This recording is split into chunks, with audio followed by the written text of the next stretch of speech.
Welcome to ज्ञान Ganga academy Sonbhadra. ज्ञान Ganga academy Sonbhadra में आपका स्वागत है। इसके पहले हम कहाँ थे? हम पिछले लेक्चर में हुमायूं को शुरू किए थे, यानी कि पिछली क्लास में हम हुमायूं पे थे। हुमायूं का हमने आपको बताया था कि जैसे रानी कर्णावती को कैसे बहादुर साहब ने हराया, उसके बाद हुमायूं ने पीछा किया। उसके बाद उसके आगे चलते हैं।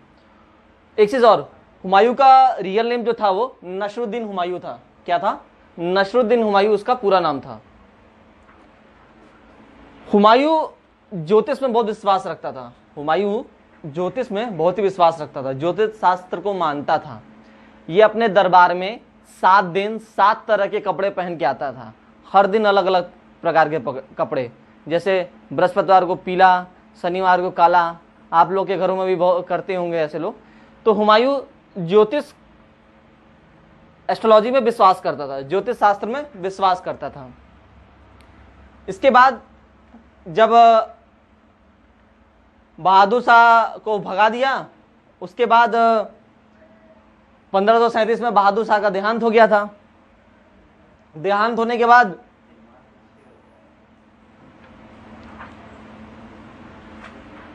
और एक पॉइंट और आप इसको ध्यान दीजिएगा, ये बहार खान लोहानी, ये इंपॉर्टेंट क्वेश्चन है, ये पेपर में बार बार पूछा जाता है कि फरीद खान यानी कि शेर शाह को शेर खान की उपाधि किसने दिया था? तो बहार खान लोहानी, ये दक्षिण बिहार का एक राजा था जिसने जब क्या कहते हैं, फरीद खान बाबर की आर्मी छोड़ के आया था वापस, तो इन्हीं की आर्मी में गया था, इन्हीं के पास गया था बहार खान लोहानी। जब ये शेर पे जा रहे थे तो शेर ने आक्रमण किया, तो फरीद खान ने शेर को मार दिया था। तो इन्होंने ही इसको शेर खान का नाम दिया था, शेर खान की उपाधि दी थी। ये क्वेश्चन आया हुआ है, पूछा भी जाता है। उसके बाद बहार खान लोहानी का देहांत हो गया। बहार खान लोहानी के देहांत होने के बाद इनका लड़का था जलाल खान। बहार खान लोहानी का देहांत हो गया, इनका लड़का था जलान खान। बहुत ही निकम्मा था, किसी काम का नहीं था। बहार खान लोहानी के डेथ के बाद जलाल खान छोड़ के चला गया। जलाल खान छोड़ के बंगाल चला गया। बंगाल जाने के बाद बहार खान लोहानी के साम्राज्य को या उनके शासन को शेर खान ने शुरू किया।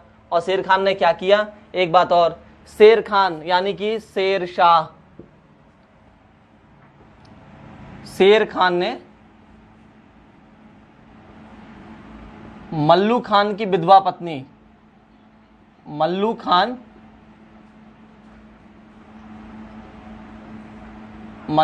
की विधवा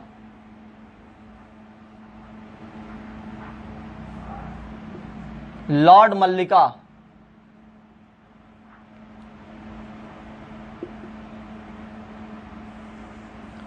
मल्लू खान की विधवा लॉर्ड मल्लिका से शेर खान ने विवाह करके, शादी करके राजा बना, सत्ता में आया। तो इस बात को ध्यान रखिएगा, ये लॉर्ड मल्लिका वाइफ ऑफ शेर खान। ये भी पूछा हुआ है कि शेर खान की पत्नी का नाम एक बार का पूछा हुआ है, तो कौन था? तो आप इसको याद रखिएगा, लॉर्ड मल्लिका, जो मल्लू खान की विधवा थी। इस तरह से शेर शाह शासन में आया। शेर शाह ने बिहार के रोहतास किले को भी जीत लिया था। शेर खान को युद्ध पद्धति बहुत अच्छे से पता थी, इसको लड़ने का अनुभव था, लड़ाई को समझता था कैसे लड़ा जा सकता है। क्यों पता था? क्योंकि शेर खान आपका बहार खान लोहानी के पास आने से पहले बाबर की आर्मी में था। और बाबर कहाँ का? बाबर हम आपको शुरू में बताए हैं कि उज्बेक का रहने वाले था। उज्बेकों की रण पद्धति बहुत ही सबसे ही सुचारू रूप से होती थी। तो इस नाते से शेर खान को युद्ध पद्धति का, रणनीति का, युद्ध लड़ने का पता था। 1538 में हुमायूं ने शेर खान पे आक्रमण किया, मतलब एक तरह से कहिए तो शेर खान पे चढ़ाई किया हुमायूं ने। क्यों चढ़ाई किया था? क्योंकि शेर शाह का यानी कि शेर खान का बिहार में वर्चस्व, साम्राज्य बढ़ते जा रहा था। इसको देख के हुमायूं जो दिल्ली में था, उसने सोचा कि अरे इसका तो पूरा साम्राज्य विकसित हो रहा है। तो ये क्या किया? 1538 1538 में हुमायूं पहली बार फर्स्ट टाइम हुमायूं ने शेर खान पर चढ़ाई किया?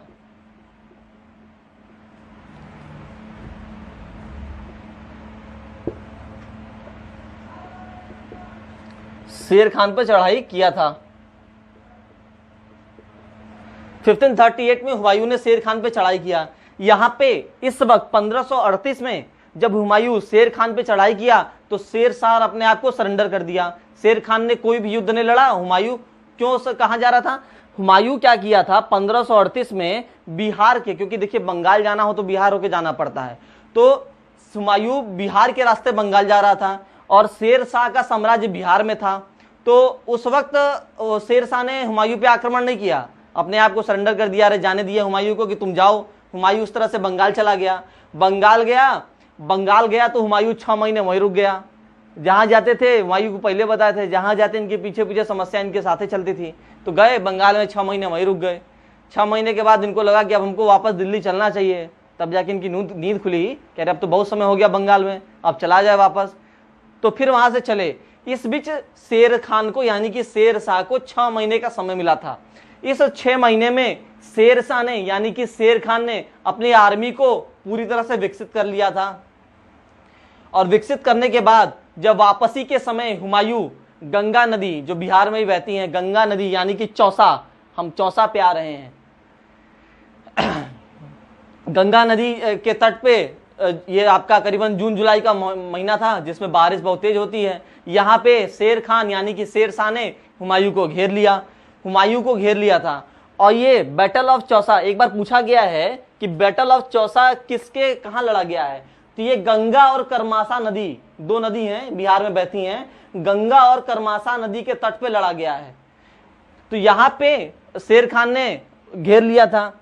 शेर खान ने आपका क्या किया, हुमायूं को यहाँ पे घेर लिया था। 6 महीने का समय मिला, अपने आर्मी को पूरी तरह से विकसित कर लिया।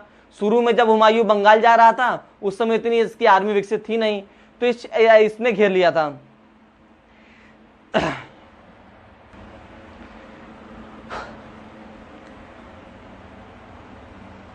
तो गंगा और करमासा नदी के तट पे, किनारे पे शेर खान ने हुमायूं को घेर लिया। शेर खान की सेना ऊंचाई पे थी और हुमायूं की सेना नीचे पे थी। तो जब भी कोई ऊंचे पर रहेगा नीचे वाला आसानी से दिखता है, तो इस तरह से हुमायूं की सेना कमजोर पड़ने लगी। ऊपर से गंगा और करमासा नदी के तट पर लड़ा गया, वो भी बारिश के महीने में लड़ा गया। बारिश के महीने में जो धरती होती है, जमीन होती है, बिल्कुल मतलब नरम होती है, उसमें गीली होती है, अंदर धंसती जलती है। तो हुमायूं के सेना के घोड़े के पैर धंसने लगे। पानी के किनारे जब समुद्र में गए तो वहां पैर धंसने लगे। उसके जो भी आपके क्या कहते थे युद्ध के थे, धनुष बाण और टोप जो भी थे, वो सब सैनिकों, वो सब उसमें विफल होने लगे। और शेर खान ऊंचाई पे था क्योंकि ये नदी के किनारे तट पर लड़ा गया था। इस तरह से हुमायूं की सेना कमजोर पड़ी और पानी में के किनारे जमीन दलदली होने के नाते हुमायूं की सेना कमजोर पड़ गई। और इस बैटल ऑफ चौसा में शेर खान ने हुमायूं को हरा दिया। इस बैटल में शेर खान ने हुमायूं को हरा दिया था। ये कहां लड़ा गया था? ये गंगा और करमासा, 2 नदियां हैं बिहार में बहती हैं, गंगा और करमासा, इन्हीं के किनारे लड़ा गया था, करमासा। तो बैटल ऑफ चौसा बिहार, जिसमें शेर खान ने हुमायूं को हरा दिया। और इस लड़ाई में हराने के बाद शेर खान ने 1539 में चौसा की लड़ाई में शेर खान ने जब हुमायूं को हरा दिया, तो शेर खान ने इस युद्ध के जीत के उपलक्ष्य में अपने आप को उपाधि दिया। कौन सी उपाधि दिया था? शेर शाह की उपाधि बैटल ऑफ चौसा में के बाद लिया है। ये क्वेश्चन पूछा हुआ है कि शेर खान ने शेर शाह की उपाधि कब लिया था, तो शेर खान ने शेर शाह की उपाधि बैटल ऑफ चौसा, यानी कि जो बिहार में था, गंगा और करमासा नदी के किनारे जो लड़ा गया था, उसमें शेर खान ने हुमायूं को हराया और शेर शाह की उपाधि लिया था। उसके बाद अब हम देखेंगे अगली लड़ाई, क्योंकि अब आता है शेर खान का इंपॉर्टेंस। 1540 में बैटल ऑफ कन्नौज, जिसको हम कन्नौज को बिलिग्राम भी कहते हैं, ठीक है। तो बैटल ऑफ कन्नौज में 1540 में शेर खान ने दोबारा हराया था। एक बात और, जब चौसा में शेर खान हार गया तो क्या हुआ था, शेर खान ने हुमायूं को जब हरा दिया तो हुमायूं की सेना हार गई, हुमायूं भागने लगा। हुमायूं भागा तो हुमायूं कहाँ भागता, इधर पानी इधर सेना, तो हुमायूं क्या किया कि गंगे में कूद गया। हुमायूं को तैरना नहीं आता था तो हुमायूं गंगा में डूबने लगा। हुमायूं को तैरना नहीं आता था, हुमायूं गंगा में डूबने लगा। तो एक बिस्ती था, कौन था, बिस्ती नाविक जो नाव चलाते हैं, उसने हुमायूं को देखा। उस बिस्ती ने हुमायूं की जान बचाई। अगर उस समय मौके पे बिस्ती नहीं आता तो हुमायूं नहीं बच पाता, इसी बैटल ऑफ चौसा में हुमायूं मर जाता। लेकिन उस बिस्ती ने उस हुमायूं की जान बचाई और बिस्ती और हुमायूं दोनों बच के निकल गए और आगरा को भाग गए। कहाँ भाग गए, आगरा को भाग गए। उसके बाद में हम आपको बताएंगे जब 1555 के करीब दोबारा हुमायूं सत्ता में आता है तो बिस्ती को राजा बनाता है। और यही बिस्ती है जिसने चमड़े का सिक्का चला दिया था। बिस्ती को एक दिन के लिए हुमायूं राजा बनाता है। क्यों बनाया था राजा जानते हैं? क्योंकि 1539 चौसा की लड़ाई में उसी बिस्ती ने हुमायूं की जान बचाई थी। हम जब आगे बताएंगे हुमायूं का शासन तो आपको उस जगह नोट करा देंगे इस बात को। अब चलिए 1540 की लड़ाई हम आगे देखते हैं और इसको शुरू करते हैं। तो जैसा कि हमने आपको बताया 1539 में बैटल ऑफ चौसा लड़ा गया। कहाँ लड़ा गया था? गंगा और कर्मनासा नदी के किनारे लड़ा गया था। उसमें हुमायूं ने शेर शाह ने हुमायूं को हरा दिया था। हुमायूं और बिस्ती भाग गए थे। हुमायूं की जान किसने बचाई थी? हुमायूं की जान बिस्ती, एक नाविक था, उसने बचाई थी, बिस्ती ने बचाई थी, बिस्ती ने जान बचाई थी। ठीक है, अब आगे चलते हैं। जब इस तरह से बिस्ती और हुमायूं भाग गया आगरा को तो शेर शाह यानी कि शेर खान युद्ध जीत चुका था। जीतने के बाद इसी चौसा की लड़ाई में जीत के ऊपर शेर शाह की उपाधि भी ले चुका था। उसके पास दिल्ली की आर्मी और खुद की बिहार की आर्मी दोनों सेनाएं थी। दोनों सेनाओं को लेकर वो हुमायूं की तरफ दोबारा आक्रमण करने के लिए 1540 में ये लड़ाई 17 मई को डेट एक बार पूछा गया, डेट भी दिमाग में रख लीजिएगा, 17 मई को। 17 मई 1540 को बैटल ऑफ कन्नौज, कन्नौज को बिलग्राम भी कहा गया है, कि युद्ध में हुमायूं को दोबारा हराया। और यार आपको बता दें इस लड़ाई में 1540 में जब हुमायूं दोबारा शेर शाह से हार गया तो फिर वो यहाँ नहीं रहा था। हम आपको आगे बताएंगे। फिर वो छोड़कर अपने जो उसके भाई थे हिंडल, कामरान, अस्करी, इनके पास मदद मांगने गया। जब नहीं मदद दिए तो ईरान की तरफ गया था। आगे हम उसको बताते हैं, फिलहाल अभी यहाँ पाइए।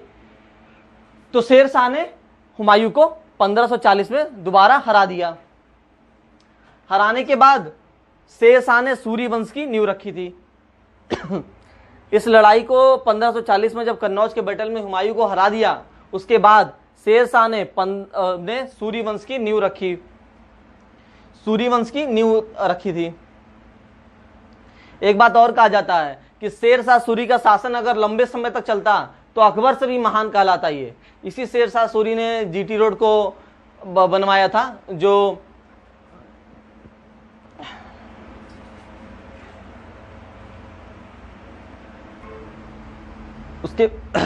उसके बाद शेर शाह का 1545 में देहांत हो गया था। देहांत कैसे हुआ था? बांदा का एक किला था, बांदा किला था जिसको कलिंजर किला भी कहते हैं, बांदा में था, जो बहुत ही मजबूत किला था। तो उस पर शेर शाह ने आक्रमण किया था। ये बांदा का जो किला था, कलिंजर किला, ये चंदेलों के अंडर में आता था। तो शेर शाह ने इस पर आक्रमण किया था, लेकिन इस आक्रमण के दौरान ही उसका डेथ हो गया था, मृत्यु हो गई थी। युद्ध में किसी ने मारा नहीं था। युद्ध में जब वो गोले फेंक रहा था, जो तोपों से गिराए जाते थे गोले उस किले को तोड़ने के लिए, तो उसी में का एक गोला जो होता है वो छटक के इधर आ गया था, जिसके कारण ब्लास्ट होने के नाते शेर खान की मृत्यु हो गई थी। तो ये शेर शाह का शासन, सूरी वंश की स्थापना कन्नौज के बैटल को जीतने के बाद शेर शाह ने 1540 में की थी। और 1545 में चंदेलों का जो ये किला था बांदा में, कालिंजर किला, उसको जीतते वक्त उसका गोले से गिरने के कारण देहांत हो गया था। बाकी इसके 3 उत्तराधिकारी हैं, इस्लाम शाह, आदिल शाह, सिकंदर शाह। ये तीनों निकम्मे थे और ये सूरी वंश को ज्यादा समय तक नहीं चला पाए। और फिर 1555 में हुमायूं सिकंदर शाह को हराकर सत्ता में आया था। और इसमें हुआ क्या था? 1540 में जब हुमायूं हार गया तो भागा। भागने के बाद वो अपने भाइयों के पास गया, अपने भाई के पास गया। उसके भाई थे ना कामरान अस्करी, और हिंडल, तो कामरान और अस्करी ने मना कर दिया उसका साथ देने से। वो डर रहे थे कहीं हम हुमायूं को शरण दे दें, हुमायूं को शरण दे देंगे तो शेरशाह हम पे भी हमला कर देगा और हमारी भी संपत्ति और राज्य को छीन लेगा। इस तरह से उन दोनों ने उसकी मदद नहीं की। उसके बाद वो अपने भाई हिंडल के पास पहुंचा। हिंडल वही जो हरियाणा में था, इसका तीसरा भाई था। इसने बहुत कहने होने पे हुमायूं ने बहुत कहा तो इसको शरण दे दिया। 6 महीने तक रखा, 6 महीने तक अपने महल में शरण दिया था। और हुमायूं देखिए भाई, शरण पाने के बाद भी नहीं सुधरा वो। इसीलिए कहते हैं कि हुमायूं जहां जाता था समस्या उसके साथ चलती थी। मतलब इतना कुछ हुआ, उधर गए, शेरशाह से हारे, लेकिन फिर भी ये सुधरे नहीं। 6 महीने तक महल में शरण मिला था और शरण मिलने के बाद भी अपने ही भाई के साथ विश्वासघात कहेंगे इसको, हम बताते हैं क्या किया इन्होंने। ये क्या किए भैया हुमायूं जी, हुमायूं क्या किए, हिंडल के गुरु थे, हिंडल के गुरु थे। हुमायूं का जो तीसरा भाई था, यहां मैं आपको लिख रहा हूं देखिएगा, हिंडल। ये हिंडल कौन था, ये हिंडल हुमायूं का तीसरा भाई था। इसके गुरु थे मीर अली अकबर, इसके गुरु थे मीर अली अकबर। हिंडल के ये हैं हिंडल गुरु मीर अली अकबर। हिंडल के गुरु थे मीर अली अकबर। इनकी बेटी थी, इनकी डॉटर थी हमीदा बान बेगम। हमीदा बान बेगम थी इनकी बेटी। तो हुमायूं उनसे प्रेम किए, प्रेम करने के बाद उनसे विवाह कर लिए। अब विवाह करके उनको भगा ले गए थे। हुमायूं भगा ले गए थे। क्यों भगा ले गए, क्योंकि उनको अब ऐसा काम ही किए थे। वो हिंडल के गुरु थे मीर अली अकबर, उनकी लड़की थी, उनकी डॉटर थी हमीदा बान बेगम। उनसे प्रेम किए, प्रेम करके विवाह करके उनको भगा ले गए। भगा तो कहाँ गए, भगा के लेके वो कहाँ भागे थे, ये 1542, ये शादी किया था ये 1541 में, 1541 में। और 1542 से 1545 तक हुमायूं ईरान में समय बिताया था, ईरान में। तो जब ये हुमायूं क्या किए कि हमीदा बान बेगम से शादी करके भगा ले गए। इधर इनकी अन्य 4 पत्नियां थी। पहले इनकी ना 4 लीगल पत्नियां कहा जाता था। मुगलों के समय 4 इनकी लीगल पत्नियां होती थी और अनलीगल का तो कोई पता ही नहीं है। तो उनकी 4 पत्नियां दिल्ली में इंतजार कर रही थी कि पता नहीं हुमायूं कहाँ है, कब आएंगे, कैसे आएंगे, लेकिन इनको खबर नहीं थी। ये क्या किए, अगली पत्नी बनाए हमीदा बान बेगम, उनसे विवाह किया और भाग गए। भागने के बाद हुमायूं ने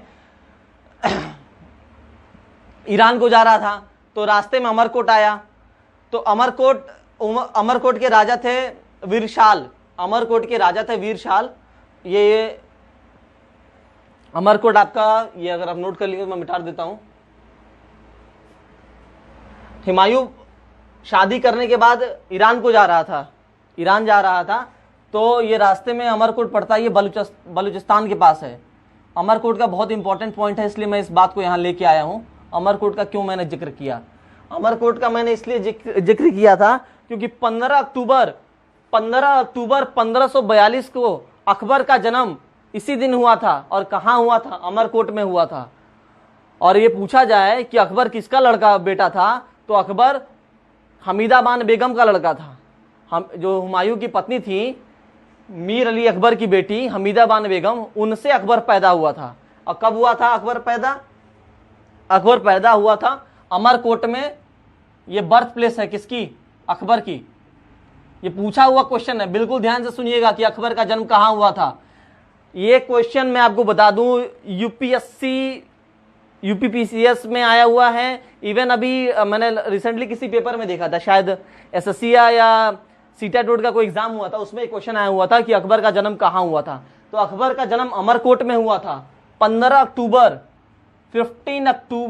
1542 को अकबर का जन्म अमरकोट में हुआ था। कब हुआ था, जब हुमायूं ईरान भाग रहा था। हमीदा बान बेगम को हिंडल के जो गुरु थे मीर अली अकबर, उनकी बेटी थी। तो अमरकोट में हुआ था। और अमरकोट वही रास्ते में पड़ता है। ये अमरकोट आपका बलूचिस्तान के पास है। और यहाँ के राजा कौन थे, यहाँ के राजा थे वीरशाल। यहाँ के राजा थे वीरशाल। तो हम देखते हैं अकबर का जन्म 15 अक्टूबर 1542 को अमरकोट में हुआ था। ये अकबर का जन्मस्थल है। और ये कहाँ हुआ था? राजा वीरशाल थे उस समय, अमरकोट के राजा थे राजा वीरशाल, उनके महल में हुआ था। अकबर की माता का नाम हमीदाबान बेगम था, जो मीर अली अकबर हिंडल के गुरु थे। मीर अली अकबर उनकी पुत्री थी। हुमायूं भगा के शादी किया था और फिर वो ईरान जा रहा था तो यहाँ पे छोड़ दिया था। इस जगह क्यों छोड़ दिया? हुमायूं को मन में डर हुआ कि अरे हम ईरान के किंग शाह तामस के पास जा रहे हैं, कहीं वो हमारी पत्नी यानी कि वाइफ को हर ना ले। इस नाते उसने अमरकोट में जब अकबर का जन्म हो गया तो दोनों को छोड़ दिया था। और अकबर के जन्म होने के बाद हुमायूं ने बहुत खुशी मनाई थी। हालांकि हुमायूं के पास कुछ तो था नहीं, सब तो हार चुका था शेरशाह से, लेकिन उसने अपने दरबारियों के साथ, उसके पास एक कस्तूरी पड़ी थी, उसी कस्तूरी को अपने दरबारियों में बांटकर अकबर के जन्म का खुशी मनाया था। हाँ, हुमायूं ईरान जा रहा था तो रास्ते में काबुल था। काबुल का उस समय किंग था हुमायूं का भाई कामरान था, तो वो भी उसको ईरान पहुंचते वक्त रास्ते में बहुत समस्या क्रिएट किया। और हुमायूं का तो नाम ही था भैया, जहां जाएंगे पीछे पीछे समस्या उनके साथ चलेगी। इस तरह से शाह तामस के दरबार में 1542 में पहुंच तो गया हुमायूं, लेकिन शाह तामस ने उसके खिलाफ एक शर्त रखी, दो शर्तें रखी। पहली शर्त रखी कि हुमायूं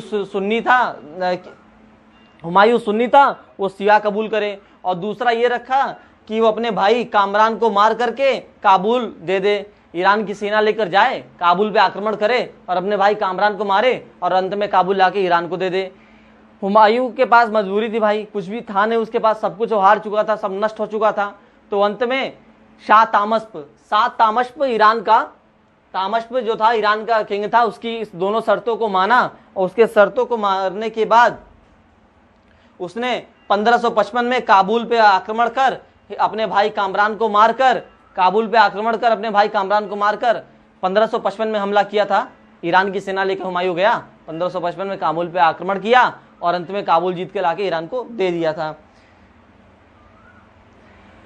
इधर हिंडल को पता चला, देखिए इसकी 3 घटनाएं हैं कि आखिर अकबर कैसे वहां से अमरकोट चलाया गया था। तो पहली कथन ये कहते हैं लोग कि हिंडल को पता चला कि हुमायूं वहां चला गया है और उसका अमरकोट में अकबर और हमीदाबान बेगम है, तो हिंडल गया, उन दोनों को लेके चला आया।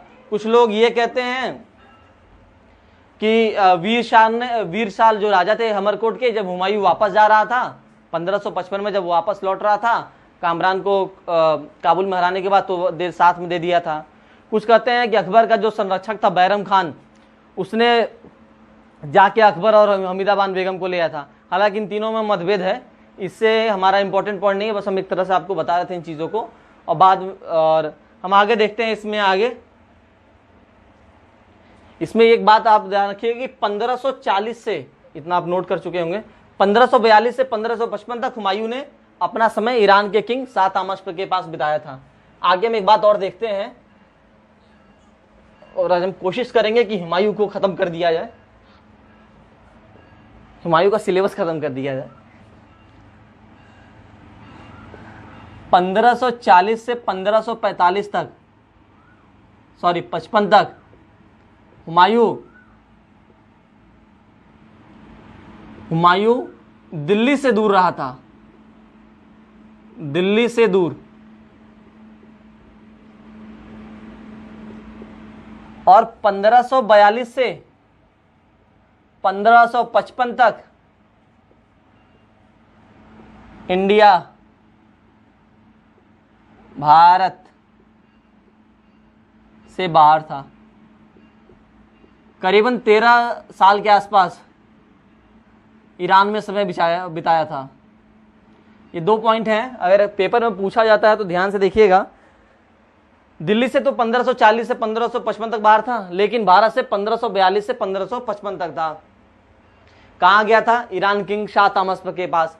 और ईरान का किंग शाह तामश्प आपका सफाविद वंश का था, सफाविद डायनेस्टी का किंग था। उसके बाद आपका मैंने शेरशाह, हाँ एक बात और, शेरशाह सूरी में हम आपको एक पॉइंट बताना भूल गए थे। शेरशाह ने रुपए का, सिल्वर का रुपए चलाया था और अंत में भारत सरकार ने उसी को कॉपी किया है। शेरशाह ने पहली बार रुपए जो सिल्वर का था बना था उसको चलाया था। और एक बात और उससे पूछा जाए, शेर शाह जो था वो अफगान का था, मतलब जो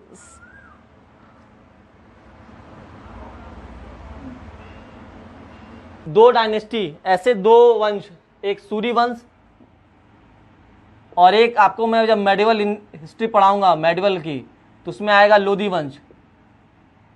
सूरी डायनेस्टी और लोधी डायनेस्टी ये दोनों अफगान से बिलोंग करती थी।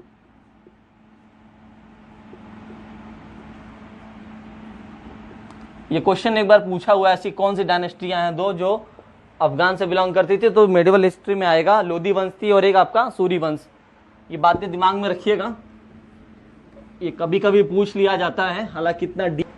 तो 1555 में हुमायूं ने ईरान की सेना लेकर शाह तामस की बात मानकर, दोनों शर्तें मानकर, शाह तामस की बात मानकर, दोनों शर्तों को मानकर शिया धर्म को कबूल करके ले आके काबुल पे आक्रमण किया, जहां पे कामरान उसका भाई शासन करता था। और इस तरह से काबुल को आक्रमण कर कामरान को मार दिया और काबुल को लाके ईरान को दे दिया। क्यों दिया था ईरान को काबुल? क्योंकि ईरान ने बोला था कि जब तुम अपने भाई हुमायूं को बोला अपने भाई कामरान को मार के काबुल हमको दे दो, तब हम तुमको सेना देंगे कि तुम जाके वापस दिल्ली पे आक्रमण करो। क्यों आक्रमण करो? क्योंकि शेर शाह सूरी ने इसे छीन लिया था, उसके बाद सूरी वंश उस पर शासन कर रहा था और सूरी डायनेस्टी का अंतिम किंग था सिकंदर शाह। हम आपको पहले बता चुके हैं, सिकंदर शाह सूरी डायनेस्टी का, सूरी वंश का अंतिम राजा था। शेर शाह के बाद जितने भी उत्तराधिकारी है सबके सब निकम्मे थे। यहाँ पे काबुल पे हराकर काबुल ईरान को देके ईरान की सेना लेके हुमायूं चला और 1555 में बैटल ऑफ मच्छीवाड़ा की लड़ाई लड़ा हुमायूं। यहाँ पे सूरी वंश का जो अंतिम राजा था सिकंदर शाह, उसको हराया तो सिकंदर शाह भाग गया। ये मई के महीने में लड़ा मच्छीवाड़ा में। फिर इसी साल 1555 में जून में सरहिंद की लड़ाई, सरहिंद पंजाब में है, यहाँ पे भी क्या हुआ, हुमायूं ने यहाँ पे फिर दोबारा सिकंदर शाह को दोबारा हराया। वही सिकंदर शाह जो सूरी वंश का अंतिम राजा था। यहाँ पे सिकंदर शाह हारने के बाद सरहिंद वही पंजाब के आसपास एरिया में पहाड़ी पड़ती है, नमक की पहाड़ी कहते हैं, वहां पे जाके छिप गया था। इस तरह से हुमायूं का दिल्ली पे दोबारा कब्जा हो गया। 1555 से 1556 करीबन 6 महीने तक जिंदा रहा, 6 मंथ तक जीवित था ये। और हम आपको बताए थे स्टार्ट में कि बाबर और हुमायूं दोनों एक नंबर के अफीमची थे, अफीम का सेवन करते थे। तो ये यहाँ पे सेकेंड टर्म शुरू हो गया और 6 महीने के लिए शासन किया था। तब हम आगे देखते हैं। तो 6 महीने के लिए दूसरा कार्यकाल था हुमायूं का। तो जैसे ही हुमायूं राजा बना, उसने बिस्ती कोई निज़ाम कहते हैं ये वही था जो बैटल ऑफ चौसा में हुमायूं की जान बचाया था शेर शाह से, जब वो गंगा नदी में डूबने लगा था तब। तो उसी का ये एहसान को मानता था हुमायूं। उस एहसान को चुकाने के लिए उसने एक दिन के लिए ये बिस्ती को राजा बना दिया। बिस्ती राजा बनते ही एक दिन के लिए राजा बना और तुरंत ही चमड़े का सिक्का चला दिया। तो ये पूछा जाए कि चमड़े का सिक्का तो बिस्ती ने चलाया था, एक दिन के लिए उसको गद्दी पे बैठाया था हुमायूं। उसके बाद हुमायूं ने दिल्ली में दिन्ने पनाह शहर बसाया था। दिल्ली में दिन्ने पनाह शहर हुमायूं ने बसाया था। और दिल्ली में शेर मंडल पुस्तकालय और पुराना किला ओल्ड फोर्ट इसको शेर शाह ने बनवाया था। बिल्ड बाई शेर शाह, इसको शेर शाह ने बनवाया था। शेर मंडल पुस्तकालय और पुराना किला उसको शेर शाह ने बनवाया था। 27 जनवरी 1556 को हुमायूं का देहांत हो गया, पुस्तकालय की सीढ़ियों से गिर के मर गया। जो ओल्ड फोर्ट में पुराने किले में पुस्तकालय शेर शाह ने बनवाया था, उस किले से गिरकर उस पुस्तकालय से गिरकर हुमायूं का देहांत हो गया। क्यों? इसको हुआ क्या कि ये पुस्तकालय में गया, शाम के करीब समय था, पढ़ रहा था। तो ये और बाबर दोनों एक नंबर के अफीमची थे, अफीम के सेवन में लुप्त था। तो कुछ तो कहते हैं कि इसको बाहर से मतलब शाम को नमाज जो पढ़ा था उसकी आवाज़ सुनाई आई, ये जल्दी उतरने के चक्कर में गिर गया। कुछ कहते हैं कि इतना अफीम का सेवन कर लिया था कि इसका शरीर लड़खड़ा रहा था और इसके शरीर पे इसका नियंत्रण नहीं था। तो जो भी हो, चाहे जिस तरह से गिर के मरा हो, लेकिन ये मर गया। कब मर गया? 27 जनवरी 1556 को पुस्तकालय की सीढ़ियों से गिर के मर गया था। और ये हुमायूं गिर के मर गया, लेकिन हुमायूं के डेथ की बात को छिपाया गया। क्यों छिपाया गया? क्योंकि अगर पता चलता आसपास के राजाओं को, या तो विद्रोह कर देते कि राजा तो है ही नहीं, तो शासन कर देते। तो हुमायूं से मिलता जुलता चेहरा था, उसी के राज्य में था एक मुल्ला बेकसी, उसका चेहरा एकदम हुलिया, रूप ढांचा एकदम शरीर से उसी से मिलता था। तो उसको वहां पे क्या किया कि झरोका दर्शन पे बैठाया गया। राजमहल में गद्दी पे तुरंत नहीं किस दरबार लगाइए, झरोका दर्शन में बैठा के दिखाया गया, कह रहे ऐसा नहीं है, अभी हुमायूं जिंदा है, हुमायूं मरा नहीं है। क्यों इस बात को छिपाया जा रहा था? कि कोई विद्रोह ना कर दे। और एक बात और, ये पूछा गया क्वेश्चन है कि काबुल जितने मुगल एम्परर हैं किस किस के पास था? तो जो काबुल था ना, अफगानिस्तान का है में काबुल है, ये आपका बाबर, अकबर, औरंगजेब, बा इसका शॉर्ट ट्रिक है।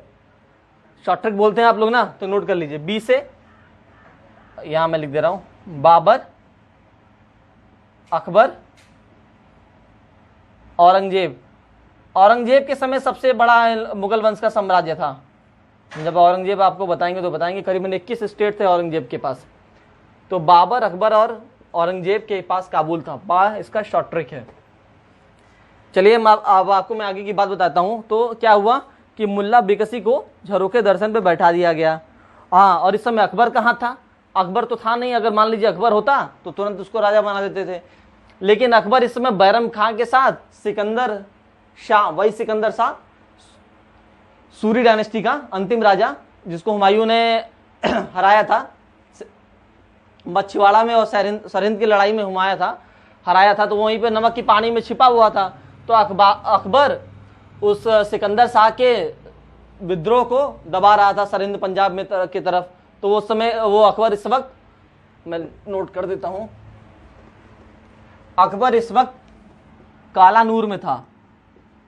कालानूर एक जगह है, वहां पे बैरम खान की संरक्षक में बैरम खान के साथ था। और एक पूछा जाता है कि अकबर का राज तिलक किसने किया? Akbar was coronated by Bairam Khan. Bairam Khan ने अकबर का राज तिलक किया था। 14 साल की उम्र में अकबर राजा बना था। अकबर जो था 14 साल की उम्र में राजा बना था। अकबर पढ़ा लिखा नहीं था, अकबर अनपढ़ था। अकबर बिल्कुल पढ़ा लिखा नहीं था, अकबर बिल्कुल अनपढ़ राजा था। तो सबसे कम उम्र में भारत में राजा अकबर बना। और ऐसे बात करें तो बाबर बना था, लेकिन बाबर भारत के अंदर नहीं आएगा, क्योंकि बाबर जब उसके पिता का देहांत हुआ तो उस समय वो उज्बेकिस्तान का राजा बना था। तो इतनी बातें आपको समझ में आई होंगी। और हम आपको बताते हैं आगे। तो विद्रोह हो जाता, लेकिन उसके बाद भी एक विद्रोह हो गया। कैसा विद्रोह हो गया? आदिल शाह का सेनापति, आदिल शाह पड़ोसी राजा था, उसका सेनापति था हेमू। हेमू ने विद्रोह कर दिया था। हेमू ने विद्रोह करके दिल्ली आगरा पर आक्रमण कर दिया और 17 दिन तक राजा रहा था। हेमू क्या किया था? हेमू ये पड़ोसी राज्य में आदिल शाह, ये किंग था, इसका सेनापति था हेमू। सेनापति था हेमू, इसका नाम हेमू है, हेमचंद कहते हैं, या हेमराज भी कहा जाता है। ये 17 दिन तक, कितने दिन तक दिल्ली पे राज किया? 17 डे तक। ये क्या था? ये एक हिंदू राजा था। क्या था ये? अगर ये हिंदू किंग था और ये लास्ट हिंदू किंग था, अंतिम हिंदू राजा हेमू को लगाइएगा, लास्ट हिंदू किंग हेमू को टिक करिएगा पूछा जाए तो। इसने क्या किया था? 17 दिन तक शासन किया था और विक्रमादित्य की उपाधि ले लिया था। विक्रमादित्य का मतलब होता है सन ऑफ सन। विक्रमादित्य की उपाधि लिया था। किसकी उपाधि लिया था? विक्रमादित्य। 14 विक्रमादित्य हुए हैं भारत में, 14 विक्रमादित्य हुए हैं टोटल। इन बातों को बस आप सुन लीजिए, बहुत इंपॉर्टेंट नहीं है, क्वेश्चन पेपर्स में नहीं आते हैं। 14 विक्रमादित्य हुए थे और इसने विक्रमादित्य की उपाधि लिया था। विक्रमादित्य का मीनिंग है सन ऑफ सन, सूर्य पुत्र। इसका मतलब होता है सूर्य पुत्र। तो हेमू ने विक्रमादित्य की उपाधि ले लिया, 17 दिन दिल्ली पर शासन किया था। जैसे उसको पता चला कि हुमायूं अब नहीं रहा, तो और जो पहले विक्रमादित्य थे, जो पहला विक्रम किंग थे उज्जैन के 57 बीसी में, उन्होंने विक्रम मेरा कैलेंडर चलाया था और जो उज्जैन का महाकाल मंदिर है उन्हीं ने बनवाया था। अगर लास्ट किंग ऑप्शन में ना आए, हेमू का नाम नहीं आए, तो पृथ्वीराज चौहान का नाम टिक करिएगा। लास्ट किंग अगर ऑप्शन में है तो हेमू को, अगर नहीं है तो पृथ्वीराज चौहान को टिक करिएगा। पृथ्वीराज, और अगर आपसे मान लीजिए पहला किंग पूछा जाए, फर्स्ट हिंदू किंग,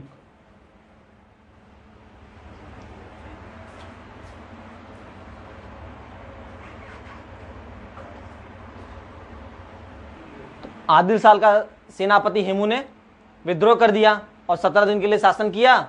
और आपसे पूछा जाए लास्ट हिंदू किंग तो हेमू को लगाइएगा। और फर्स्ट हिंदू किंग पूछा जाए तो अनंगपाल फर्स्ट, इन्हीं को अनंगपाल तोमर कहते हैं। ये 736 एडी में दिल्ली पे शासन किए थे। दिल्ली का नाम ढिल्लिका के नाम पे रखा गया है,